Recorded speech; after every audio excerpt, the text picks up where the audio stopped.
gracias, Julio. Buenas noches, Dante. Mucho gusto. Buenas noches. Mi nombre es José Luna, soy amigo de Julio y para todos muy buenas noches. Yo tengo una inquietud, Dante, y es que para mí la persona que es apologeta es un contradictorio razonable.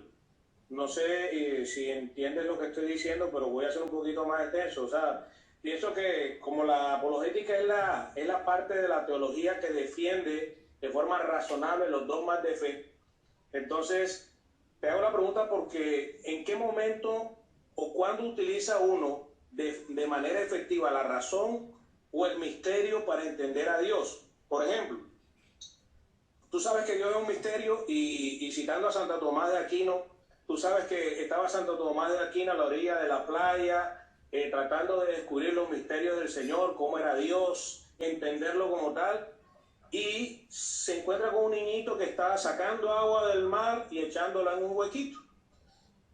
¿Ya? Y llega a Santo Tomás y le pregunta al niño, niño, ¿qué haces ahí? Estoy vaciando todo el océano en este huequito. Y él le dice, eso es un imposible, eso nunca lo vas a poder hacer. Y el niño pues le dice a Santo Tomás, pues así es Dios, es tanto misterio que por mucho que quieras razonarlo, buscarle y entenderlo, nunca lo vas a poder entender.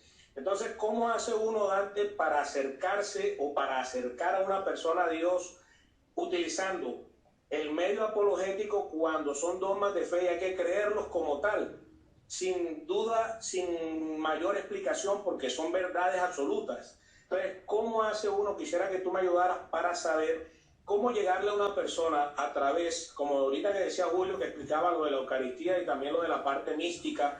¿Cómo hace uno para de pronto con un ejemplo de una vivencia mística que es, imagínate, totalmente misteriosa por la forma en la que Dios se te acerca y se te manifiesta, o cómo utilizar la razón? O sea, cómo buscar ese equilibrio? Yo quiero que me ayudes con eso, para yo saber entonces de pronto cómo llegarle a una persona, cómo atraerla hacia Dios.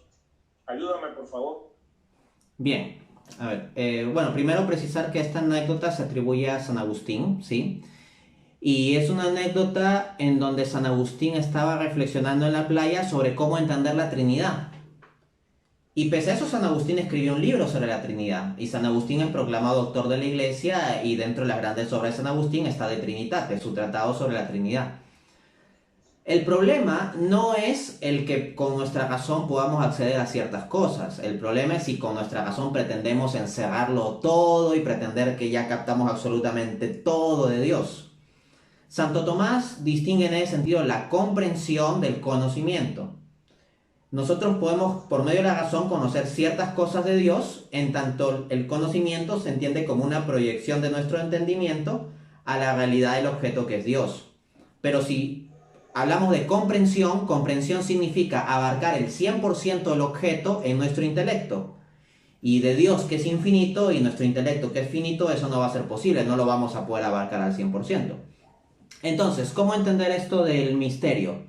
Pues que es razonable creer en el misterio. O sea, una cosa razonable que se puede mostrar por la razón es que la propia razón tiene límites. Pero lo propio de la fe siempre podemos mostrar que no es irracional. Las verdades de fe son suprarracionales en el sentido que superan a la mera razón natural del hombre, pero no son irracionales porque no hay ninguna de ellas correctamente entendida que contradiga algún principio fundamental de la razón.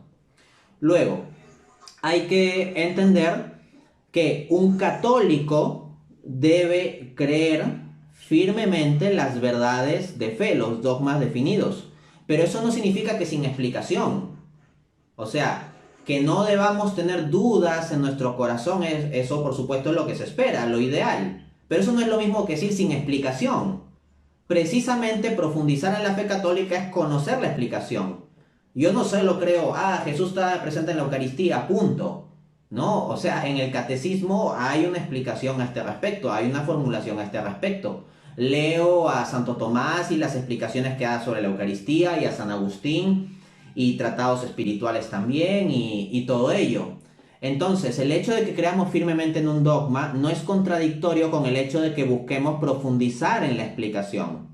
Por ejemplo, el hecho de que uno vaya a amar a su esposa y no se vaya a ir con otra mujer, ¿quita el que deba conocer cada vez más y mejor a su esposa? No, Del mismo modo, el hecho de que tú creas en un dogma y no vayas a cambiar de dogma no quita que tú puedas profundizar en el entendimiento del dogma. Al mismo tiempo hay que entender que el estándar de creer firmemente en el dogma por fe en la iglesia es lo propio el católico. Pero cuando dialogamos con el que no es católico no le podemos poner ese estándar. Cuando dialogamos con el que no es católico tenemos que partir de alguna fuente común. Y la fuente común no es el dogma de la iglesia, que nosotros sí tenemos y el no católico no tiene. Y el no católico no cree en la autoridad del magisterio, por eso es no católico. Entonces, ¿cuál es la fuente común? Bueno, con un protestante la Biblia y con alguien no cristiano la razón natural. Y es eso lo que tendremos que aplicar. ¿Cómo aplicarlo? Ya eso es la labor de la apologética que pues pueden encontrar desarrollada en las fuentes que yo les he recomendado y bueno, en mi canal de YouTube también procuro hacer esto.